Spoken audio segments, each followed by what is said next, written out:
All right. Well, good work week. I like the way our guys kind of approached from Tuesday, Wednesday, Thursday. We do a little bit of crowd noise. We're in the stadium today, but we were on grass or on Tuesday, Wednesday. Obviously, a grass stadium over there. Go through the crowd noise here today, but excited to get on the road, play a Big Ten game. Obviously, 101st Purdue. Illinois game to this is our chance, our opportunity. This is our moment. Last year was 100-year, and those guys got that moment. So this year's 101. So we've been kind of preaching to those guys about the opportunity to be part of a rivalry game in the canon. But other than that, we should be from a health standpoint. The guys that left, Matt Bailey's practiced the last 2 days, no problems. I think I told you, Torrey Cox, no problems. He practiced with us all this week. Really, there shouldn't be any issues on that front. You talked about the Friday meeting, the end of game situations. What do you guys usually, not specifics, but Yeah. what do you go over in those meetings? Well, Wednesdays we do early down, third downs. So at that point, the reason we do it is coaches we presented, right? But I always think from a quarterback perspective, it's really not what we know, it's what they know. So we do early downs and third downs on Wednesday, and then on Fridays we do end of half, end of game, situational football. Luke's run that one for the last 2 years, and he just... I think it's really good because he takes the whole week to kind of digest what he sees, and then he's really, I always say it's great to have a player that understands the coaching points, but he really gets it and knows how to process it even to a point that helps him understand it. I think in the other quarterbacks, I think about all the good ones I've had, have 4 or 5 guys now that have played in the league, and they all see the game a little bit different, but Luke probably sees it, in my opinion, as good as any quarterback I've had. What he sees is reality, and if something surprises him, he truly just got surprised, and I think that's a very helpful thing in coaching. What are you seeing from Gabe Hackett right now? I mean, it just seems like he's been really, really productive, even from a pressure standpoint. Yeah, he, kind of what we saw this summer into the fall, when he, especially proactively knows what he's doing, right? Like the last thing we want to do is slow Gabe down. So I think the part that we've done, and Aaron's done a good job of this, is trying to engage him before the snap so he knows what's happening. Sometimes by the nature of his position, the way we played, he may have to read a back or a tight end or a flash before he knows what he's doing. But the more we can proactively engage him before the ball is snapped on what he's doing, that's when he's really been productive.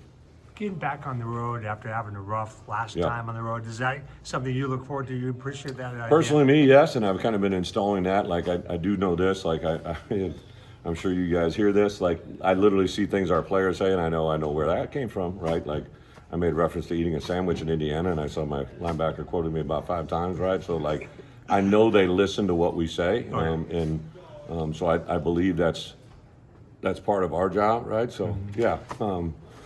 Sorry. I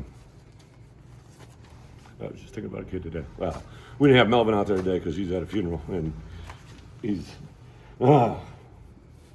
be with us tomorrow. But I was just thinking about something he said that I know we say, right? And it was nothing to do with football. So I know they listen to us. So when you're dealing with a difficult moment like we did there, that's a really tough one to get through. But then, like, these kids have so many other things. Like, I've had probably 4 or 5 things this week that nobody ever knows about that deals with the kids, what they're going through off the field. And it just seemed like there's a lot of it the last 2 or 3 weeks. And that's when I feel like you make an effect on somebody, like you give them a little moment, you give them a little something that they can use in a difficult moment. Those are when you made an impact as a coach. Does Melvin feel like one of those kids that he's been through it, right? Like, he's been through it, man.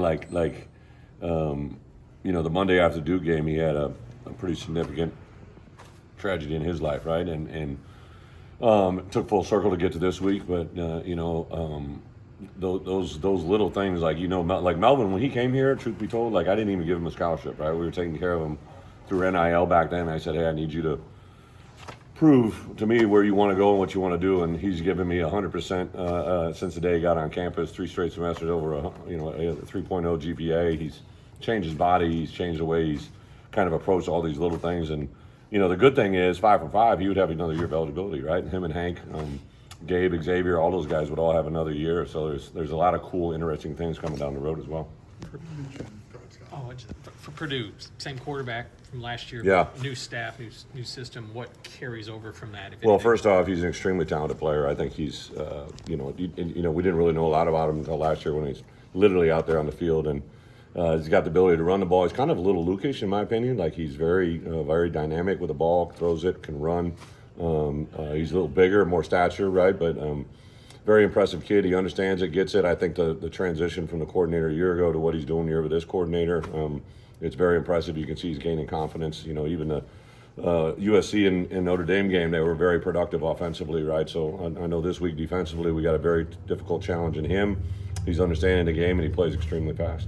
You mentioned Xavier a couple times in this 5-for-5 deal. Have you had any conversations with him? Well, so Xavier, technically, he's only played in 3, right? So he never really truly, but now like Gabe and the guys that have, like, they're what we call 2-for-1, so they have 2 years to play one, so this year is that year. Once they go past 4 games, once they play in their 5th, the only way they could get another year is if 5-for-5 goes, right? So, I guess I'm curious if you've had conversations with Xavier about potentially. no, right now I've just kind of been, I've definitely mentioned it, and he started laughing, but he goes, I know where you're going with it, but just, those are some things down the road. Really, by week 1 and 2 is when I've had those conversations with guys, and you know, we got 2 weeks before we got a bye week, but I literally had a meeting yesterday with administration about kind of things that I need to know going into that week, but yeah, there's a lot of interesting things out there. What kind of coach is Barry Odom? Is he like an aggressive guy? I know you're friends with him. Yeah. Right? Like, what's it like? Well, I've never been coached by him, but I think I can sense what it'd be like. He's a very, first off, he's a very calm demeanor. Like, he's one of those guys that I think he's always controlled the moment. I know he's a very intense dude. Like when we had the rivalry game, you know, Missouri and Arkansas had a pretty intense rivalry, right? And you could see his players play off that moment. So, but our guys like those games as well. So.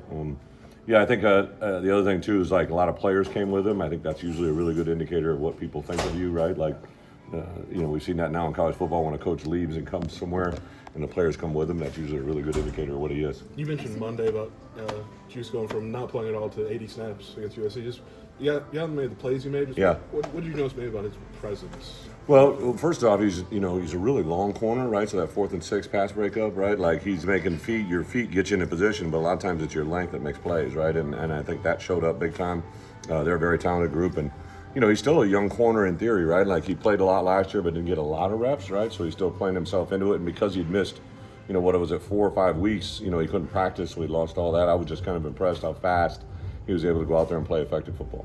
Right, I've seen you tweet One more a after couple this times one. about Central Illinois players. Yeah. What does it mean to have, CIP. maybe in terms of recruiting, what does it mean to have guys like Hank and Caden? Well, it's awesome. I think Hank, who did you do the radio show with? Was that Hank and, Colin did that. Colin. Caden and Aiden last Yeah, night. Hank and Colin Dixon did it a couple weeks ago, but I really wanted Aiden and Caden to come on the show together last night, and then their parents were there, right? Like, so to look out and see Aiden's mom and dad, it was his birthday yesterday, to see Caden Fagan and his mom sitting there. I tried to tell them they were going on radio, which scared him to death, but it's kind of cool to see them so close, and I know it means a lot to those guys, right? Like, so I think anytime you have a successful organization, it's usually built from within, right? Like people that surround that area, that community. You know, when I was at Wisconsin, we were primarily Wisconsin players, right? When I was in Kansas, even though I was defense coordinator, I was driven by Kansas players, right? When I was at Arkansas, the Arkansas players were a big part of our success, right? And so I think to get here at Illinois and to not have all these players that are from Central Illinois. I remember when I was coaching at Wisconsin, when I was coaching at Iowa, I just knew Central Illinois players, and they were playing at Purdue, they were playing at Northwestern, they were playing at Minnesota, they were playing at Wisconsin. So I knew when I came here, everybody was going to concentrate on Chicago, but there's this area in downstate Illinois, kind of the Quad City area, the Central Illinois, and then the southern part of the state. There's a lot of really good football players, and thankfully they're coming here now, which I think has been a big part of our success.